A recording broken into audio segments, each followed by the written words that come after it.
بسم الله الرحمن الرحيم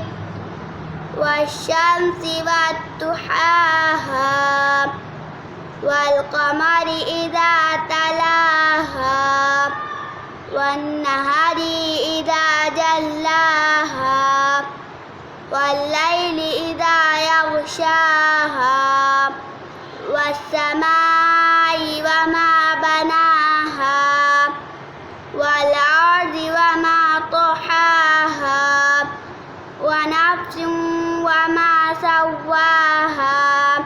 فألهمها فجورها وتقواها قد أفلح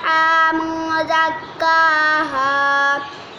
وقد خاب من دساها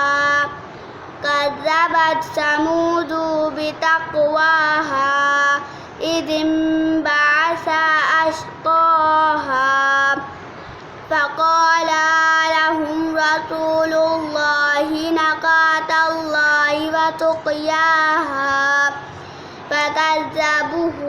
فعقروها